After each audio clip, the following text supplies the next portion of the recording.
Michael watched as his world began to crumble with a single, unexpected invitation. That morning, a charity event invitation had arrived in his inbox. "Dinner with the homeless," it read. He scoffed at first. Why would I spend my evening with those people? But something compelled him to respond, a flicker of curiosity igniting within him. As the sun dipped below the horizon, painting the city in hues of gold and orange, he drove to the venue, a modest community center in a neighborhood he rarely visited. The contrast between the opulence he was used to and this humble place was striking.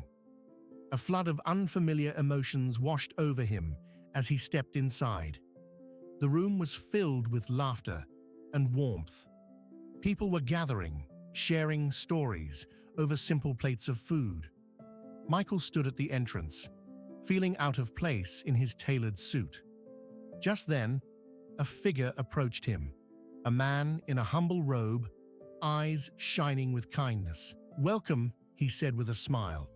"I'm Jesus." Michael blinked, unsure how to respond. This wasn't what he expected.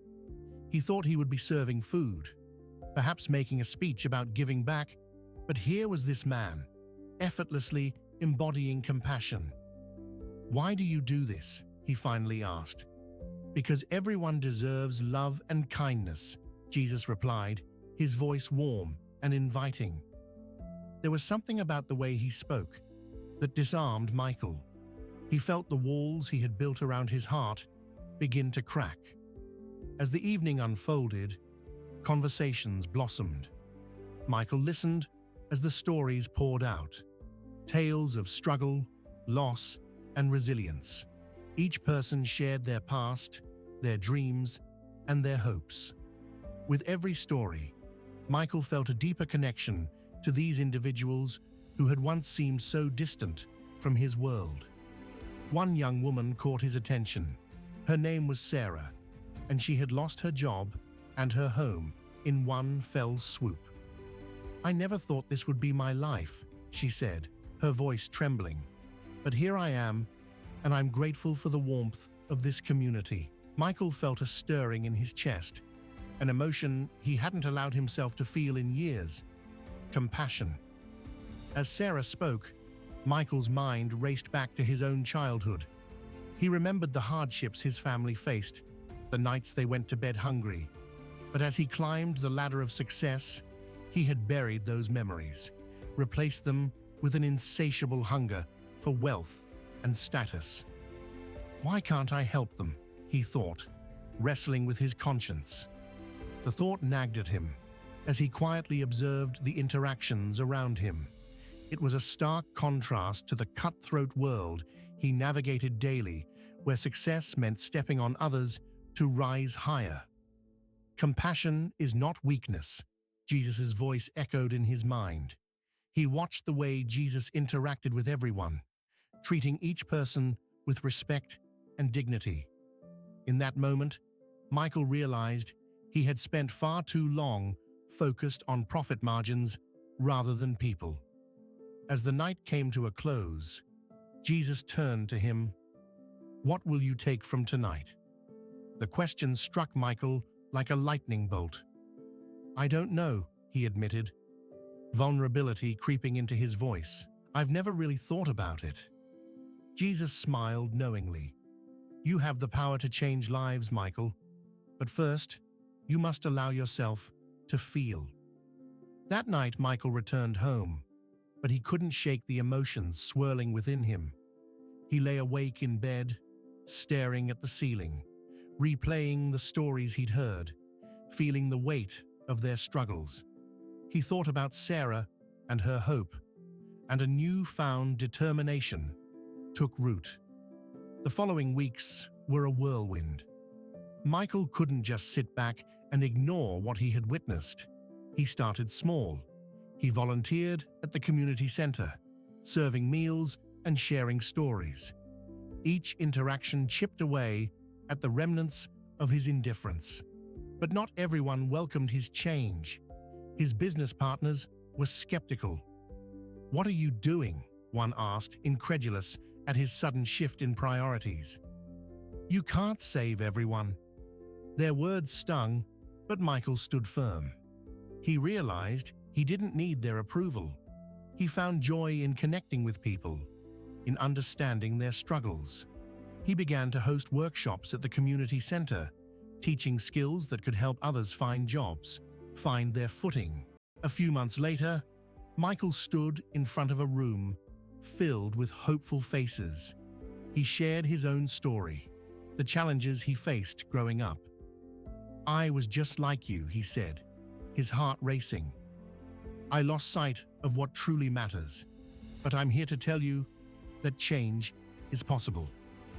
As he spoke, he noticed Sarah in the back of the room, her eyes shining with tears. After the session, she approached him. "Thank you," she said, her voice trembling. "You have no idea how much this means to us." In that moment, Michael felt a rush of warmth. It was a feeling he had long forgotten. Compassion had bloomed within him, transforming his heart. He was no longer just a businessman. He was a beacon of hope for others. As time passed, Michael's life shifted dramatically. His business became more about impact than income. He focused on ethical practices, ensuring that his companies contributed positively to society. He formed partnerships with local organizations, providing resources for the less fortunate. But the most profound change was within him. Compassion became his guiding principle. The walls he had built around his heart crumbled, replaced by a desire to uplift others. He found joy in the stories of those he helped, their victories becoming his own. One day, while working at the community center, Michael found himself reflecting on that night, the night he met Jesus. He realized it was a turning point, a moment that reshaped his understanding of success. It was less about wealth and more about the lives he touched. Years later, Michael stood outside the community center, watching people come and go. He recalled the man in the robe, the one who had sparked a change he never thought possible. "Thank you," he whispered, looking up at the sky. "Thank you for showing me the way." In that moment of gratitude, Michael recognized that true wealth wasn't found in bank accounts. It was in the connections he forged, the compassion he shared, and the lives he transformed. As the sun set behind the city skyline, he felt a sense of peace wash over him. He had learned that compassion wasn't just an act, it was a way of life, and in choosing to embrace it, he had found a purpose that brought him more fulfillment than he could have ever imagined. The journey had been unexpected, but it had led him to where he needed to be.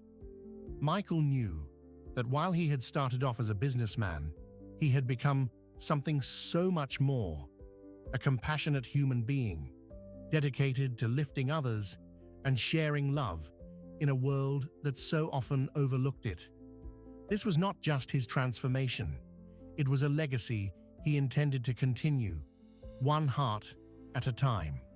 And as he stepped back into the community center, the laughter and warmth enveloped him like a welcoming embrace, reminding him that every story mattered and every life was worth touching.